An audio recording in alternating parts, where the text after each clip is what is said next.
You ever notice how in every relationship, one person always seems to hold the remote control to the whole thing? Like, they're the ones deciding if the channel changes or if the movie keeps playing, and the other person is just sitting there, hoping they don't get left on pause. That's what we're talking about today. The person who loves less has all the power. And if that sentence just made your stomach twist, good, because it means you've felt it. You've been on the side where you loved more, where you cared more, where you chased more, and it felt like they had you in their pocket, like they could decide your mood for the entire day just by texting back slow, and you hated it. But you couldn't stop, because when you love more, you're the one invested. And when you're invested, you're vulnerable. And when you're vulnerable, you hand over the keys to the person who's willing to walk away first. Here's the harsh reality: love isn't always fair. It's not 50-50 just because you wish it was. In almost every connection, one person always leans in harder, one person's heart beats louder, and the other person notices. And once they notice, the balance shifts. Suddenly, the one who loves less sets the tone, they decide the pace, they choose how much closeness is allowed, they decide whether the relationship grows or stays stuck in the waiting room. And if you've ever been on the side where you're waiting for someone to choose you, you know exactly how powerless that feels. It's like they're holding the steering wheel and you're in the back seat begging them not to crash. And here's the funny part: the person who loves less doesn't always do it on purpose. Sometimes it's just where they're at in life. Sometimes it's just their nature. Maybe they're guarded, maybe they're not ready, maybe they're more selfish. But the effect is the same. They hold the power, and you end up orbiting around them like they're the sun, and you're just hoping not to burn out. And that's when people lose themselves. That's when you wake up one day and realize you've been negotiating against yourself, lowering your standards, biting your tongue, waiting for scraps, just so you don't lose them. And that's the tragedy of being the one who loves more. You start treating basic respect like it's a gift, when it should be the bare minimum. Now let's pause here, because I know what you're thinking. Sam, are you saying I should love less? Are you saying I should play games, pull back, manipulate, just to get the power? And here's the truth: I'm not telling you to fake anything. I'm telling you to stop giving away your worth so cheap, because loving deeply isn't the problem. Being unbalanced is: if you're giving 90 and they're giving 30, you're not in a relationship. You're in a slow motion heartbreak with extra steps. And the worst part is, the more you give, the less they respect it. Because human psychology is twisted like that. We value what feels scarce, we chase what feels uncertain, and we take for granted the one thing that's always there. And if that's you, you've basically volunteered to be invisible. Think about it. When you've been the one loving less, maybe not even on purpose, but you've had someone wrapped around you, didn't you feel it? Didn't you know you could get away with more? Cancel plans, disappear for a day, act moody, and they'd still be there? That's the silent arrogance of being loved more. It feels safe, it feels comfortable. It feels like you can test the limits without losing the person. And that's exactly why the balance is dangerous. Because the one who loves less never feels the urgency to step up, but the one who loves more feels the desperation every single day. And you might think that's love, that's stomach churning, can't sleep, can't eat obsession. But it's not love. That's addiction. That's attachment. That's your nervous system stuck in survival mode, mistaking their approval for oxygen. And when you're in that place, you can't see clearly. You can't even tell if you actually love them, or if you're just addicted to chasing the crumbs they throw. And that's the part that hurts, because deep down, if they truly loved you the same way, you wouldn't be here wondering where you stand, you wouldn't be begging for clarity, you wouldn't be settling for half love. You'd know. Here's the brutal truth: the one who loves less can walk away cleaner, faster, with fewer scars.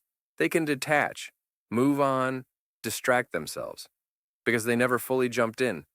But the one who loved more, that's the one who's left shattered, checking their phone at 3 a.m., replaying conversations, stalking socials, wondering what they did wrong. When the answer is simple: they didn't do wrong. They just gave their heart to someone who didn't match it. And that mismatch is what creates the power dynamic in the first place. So, what do you do with this truth? Because I know you. You don't want to become cold. You don't want to stop loving deeply. You don't want to turn into some game playing robot who never feels anything. And you shouldn't. Your ability to love is your superpower. But the trick is to pair that love with standards, with self respect, with the willingness to walk away if the scales don't balance. Because here's the secret: the real power isn't in loving less. The real power is in being able to love fully without losing yourself. The real power is knowing that if they don't match your energy, you'll cut the cord instead of cutting your soul down to fit their comfort.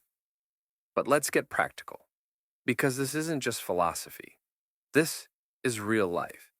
And some of you right now are in relationships where you already know you're the one who loves more. So here's the test. Ask yourself, if I stopped trying, would this relationship survive?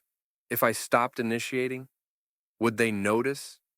If I stopped pouring in, would anything be left? If the answer makes you feel sick, that's your clarity. Because a love that only survives when you overextend yourself isn't a love worth keeping. It's a cage with flowers on it, pretty to look at, but suffocating to live inside. Now some of you are going to say, but Sam, I don't want to lose them. I can't handle the thought of them with someone else. And I get it, I do, that fear's real. But let me tell you something. Holding on to someone who doesn't meet you halfway is worse than losing them. Because when you hold on, you're not just losing them, you're losing yourself. You're slowly erasing your own edges to keep them comfortable, and one day, you'll wake up a stranger to yourself. And that's a way bigger loss than any breakup could ever be. Here's a shift that will change your life. Stop asking, how do I make them love me more? And start asking, why am I okay loving someone who gives me less? Because the moment you flip that question, the power comes back, the focus comes back to you, and you realize you were never powerless. You were just giving your power away. Every unanswered text you justified, every excuse you made for them, every late night spiral where you convinced yourself it was fine, that's you handing them the crown, when really the throne was yours all along. And let's be honest, most people don't regret losing the person who loved less. They regret losing the person who loved more, because that's the person who gave their all. That's the person who showed up, who cared, who made them feel seen. And when you finally stop chasing, when you finally pull back, that's when they feel the emptiness. That's when they realize the silence is louder than they expected. That's when they start missing the love they didn't appreciate. And ironically, that's when the power shifts. But by then, if you've grown, you won't even care, because you'll be too busy being whole again. Think about it like this. Power in love isn't about who loves less. It's about who needs less. And needing less doesn't mean you're detached or heartless. It means you've built such a strong relationship with yourself that you're not afraid to walk away from anything that starves your soul. That's the kind of power that's unshakable. That's the kind of power that makes people respect you, chase you, fight to keep you, because you're not sitting around begging for crumbs. You're sitting at your own table, serving yourself a full meal. And they can either show up with the same energy or go hungry somewhere else. And here's the part. Nobody tells you. The moment you start loving yourself more than you fear losing them, the entire dynamic flips. Suddenly, you're not scared of silence. You're not scared of distance. You're not scared of letting go. And that confidence, that self-respect, that quiet strength, that's what makes people step up. Because deep down, everyone craves someone who knows their own value, who doesn't flinch at the idea of being alone, who doesn't shrink themselves to fit into someone else's half-hearted love.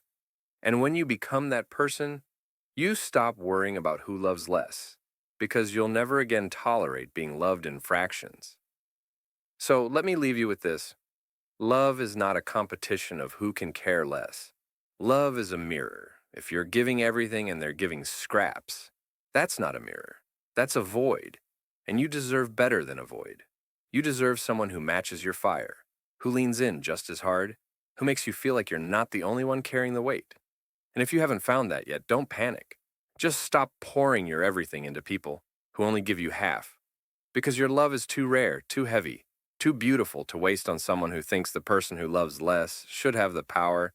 And maybe this is the part where you need to ask yourself, who held the power in your last relationship?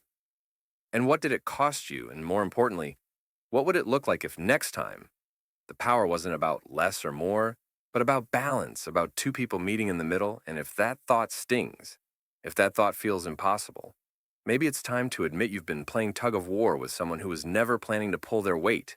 And maybe, just maybe, it's time to drop the rope. Because at the end of the day, the one who loves less might have the power in the short term, but the one who loves with balance, with standards, with self respect, that's the one who wins in the long run, every single time. Because they don't just end up with someone else's love, they end up with their own. And that's the kind of power nobody can take away.